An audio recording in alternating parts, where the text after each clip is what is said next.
வணக்கம் நண்பர்களே, இன்றைக்கி நாம் எங்கே வந்திருக்கோம்னு பார்த்தீங்கன்னா சாத்தூர் ரயில்வே ஸ்டேஷனில் நிற்கிறோம். எங்கே வந்திருக்கோம், எங்கே போகிறோம் அப்படின்னா இருக்கன்குடி மாரியம்மன் கோயிலுக்கு போகிறோம். அதுக்கு தான் வந்திருக்கோம். ஸ்டேஷனில் ஆளே இல்லைன்னு பார்க்காதீங்க. நாங்கள் ஸ்டேஷனில் இறங்கி சாப்பிட்டுட்டு கோயிலுக்கு போகிறோம். இந்த ஸ்டேஷனுக்கு ஒரு ஹிஸ்டாரிக்கல் அந்தஸ்து இருக்குது. என்னென்னா, காந்திஜி இந்த ஸ்டேஷனுக்கு வந்திருக்கிறாரு. டேட்லாம் மென்ஷன் பண்ணியிருக்காங்க. என் பையன்தான் சேட்டை பண்ணிகிட்டு இருக்காங்க. எல்லோரும் நாங்கள் சாப்பிட்டுருக்கோம். அம்மா கடைசியாக சாப்பிட்டுட்ருக்காங்க. சாப்பிட்டு முடிச்சுட்டு பேக் பண்ணிகிட்ருக்கோம். கிளம்பியாச்சு. சாத்தூர் ரயில்வே ஸ்டேஷன் ரொம்பவே நீட்டாகவும் நல்லா அழகாக இருக்குன்னே சொல்லலாம். வெல் மெயின்டைன்டு அப்படின்னே சொல்லலாம். ஓகேங்களா. பட் என்னென்னா, அந்தளவுக்கு பேசஞ்சர்ஸ் ஒன்றும் வந்த மாதிரி தெரில. பட் நீட்டாகவே மெயின்டைன் பண்ணிகிட்ருக்காங்க. இப்போ இந்த வழியாக தான் நம்ம நடந்து போகிறோம். ஆட்டோ விசாரித்தோம். ஆனால் 300லேருந்து அப்படியே 250க்கு வந்தாங்க. கோயில் முன்னாலேயே கொண்டு போய் விட்டுடுறோம் அப்படின்னு சொல்லி சொன்னாங்க. பட் நம்ம கொஞ்சம் எக்ஸ்பீரியன்ஸ் பண்ணி பார்ப்போமே, பஸ்ஸு இதெல்லாம் எப்படி இருக்குது அப்படிங்கிறக்காண்டி, பஸ் வசதி இருக்கா எப்படி இருக்குன்னு தெரிஞ்சுக்கிறக்காண்டி அப்படியே வெளியே நடந்தே வந்தோம். ரயில்வே கேட் க்ளோஸாக இருந்ததுனால அந்த கேட் கிராசிங்கில் பஸ்ஸு நின்றுச்சு. இருக்கன்குடினே போட்டு வந்துச்சு. லேடிஸ்க்கு ஃப்ரீ அப்படிங்கிறதுனால அம்மா மதினி எல்லாருமே ஏறிட்டாங்க.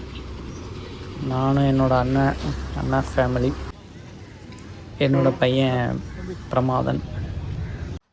பார்த்துக்கோங்க, சாத்தூரில் கோயிலுக்கு போனோம்னா இந்த சாக்கடை தண்ணியில் இறங்கி தான் போகணும். கோயில் நிர்வாகத்துலேருந்து ஒரு நடவடிக்கை எடுத்தோம்.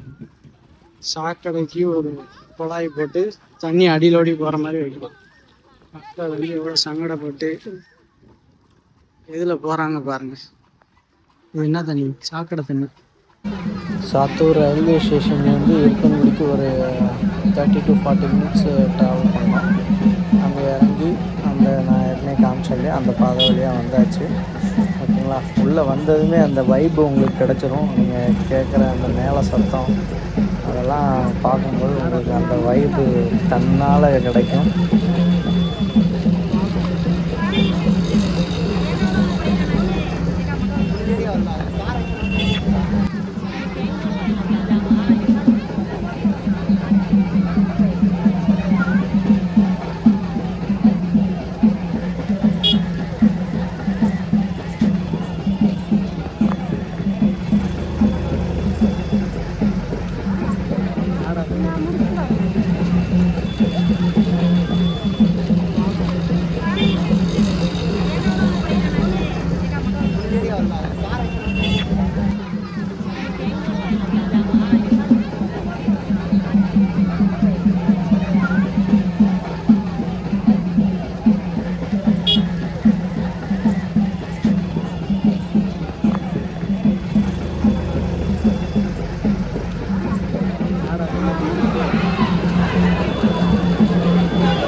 பாருங்கள் கைஸ், எவ்வளோ கூட்டம் இருக்குதுன்னு. நாங்கள் ஞாயிற்றுக்கிழமை போயிட்டோம். சரியான கூட்டம் கோயிலில்.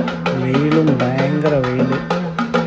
ரொம்ப தாகம்லாம் எடுத்துக்கிட்டே இருந்துச்சு. எங்களுக்கு சாப்பிட்ணுன்னு கூட தோணலை. ஆனால் பசங்களுக்கு போய் முடி எடுத்துகிட்டு அவங்க மோட்டர் பம்பு செட்லாம் குளிச்சுட்டு கடையில் ஜாமான் பூஜை சாமான்லாம் வாங்கிட்டு மாவிளக்கு வைக்கிற மண்டபத்துக்குள்ளே வந்து மாவிளக்கு வச்சு சாமிலாம் கும்பிட்டுட்டு அப்புறம் 30 ரூபா டிக்கெட் வாங்கி தரிசனம் பார்க்க போனோம். கிட்டத்தட்ட ஒரு 1லேருந்து 1.5 மணி நேரம் க்யூவில் நின்றுருக்கோம். அவ்வளோ நேரம் காத்திருந்து தான் சாமியை கும்பிட்டோம். உள்ளே கோயிலுக்குள்ளே வீடியோ ஃபோட்டோலாம் எடுக்கக்கூடாதுனால அங்கே அவ்வளோவா எடுக்கலை. அப்புறம் ஒரு 3 மணி இருக்கும், 3:30க்கு நாங்கள் ரயில்வே ஸ்டேஷன் வந்துவிட்டோம். திருநெல்வேலிக்கு 3:30க்கு ட்ரெயின் அப்படின்னாங்க. ஸோ ட்ரெயினுக்காக வெயிட் பண்ணிகிட்டு இருந்தாங்க பசங்க. 3:30க்கு ட்ரெயின் ஏறி திருநெல்வேலி போயாச்சு.